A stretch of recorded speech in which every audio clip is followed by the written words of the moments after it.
బాన్స్వాడ సమస్యలపై తెలంగాణ డీజీపీని కలిసిన బీజేపీ రాష్ట్ర అధ్యక్షుడు నేతృత్వంలోని ప్రతినిధి బృందం. ఈరోజు తెలంగాణ డీజీపీ శివధర్ రెడ్డి గారిని భారతీయ జనతా పార్టీ ఒక బృందం, అందులో కామారెడ్డి జిల్లా, నిజామాబాద్ జిల్లా, ఈ రెండు జిల్లాకు సంబంధించినటువంటి నాయకులు, మా ఎమ్మెల్యే శ్రీ పాల్వాయి హరీష్ గారు, ఎమ్మెల్సీ అంజిరెడ్డి గారు, కొమరే గారు,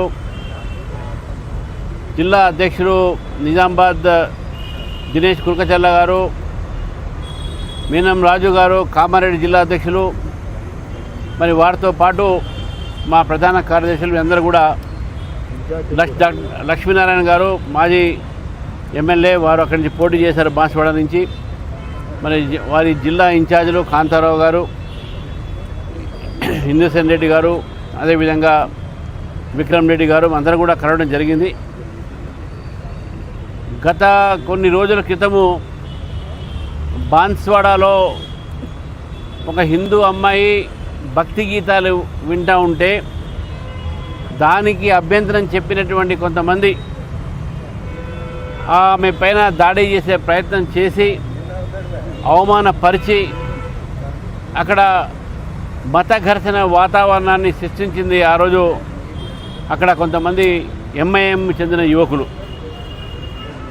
ఆ ఒక సంఘటనకు వ్యతిరేకంగా స్థానిక ప్రజలు, కొన్ని సంస్థలు, హిందూ సంస్థలు బంద్కు పిలుపునిస్తే ఈ బంద్ పిలుపులో చాలామంది హిందూ ఒక యువకుల్ని బీజేపీ వాళ్ళని మెయిన్గా అరెస్ట్ చేసి వాళ్ళని ఇళ్ల నుంచి తీసుకువచ్చి వాళ్ళు ఎక్కడ కూడా లేకుండా కూడా దాదాపు 27 మందిని జైల్లో పెట్టడం జరిగింది.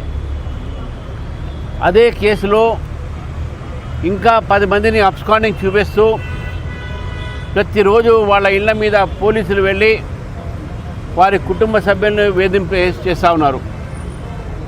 మరి అదే ఒక ఘటన సమయంలోనే కామారెడ్డిలో మా ఎమ్మెల్యే కాటేపల్లి వెంకటరమణారెడ్డి గారి ఒక మీద అక్కడ ఉన్న స్థానిక మాజీ ఎమ్మెల్యే, కాంగ్రెస్ పార్టీ నేత, మాజీ మంత్రులు వారు ఎమ్మెల్యే గారి మీద దాడి చేసే ప్రయత్నం చేశారు. మళ్ళీ వందలాదిగా కాంగ్రెస్ నాయకులు, దాంట్లో కూడా మన మజ్లిస్ సహకారంతో ఎమ్మెల్యే యొక్క క్యాంప్ ఆఫీస్ మీద దాడి ప్రయత్నం చేస్తే సమయానికి బీజేపీ కార్యకర్తలు అడ్డుకోవడం జరిగింది. కాబట్టి మా ఎమ్మెల్యే గారికి ప్రమాదం తప్పింది.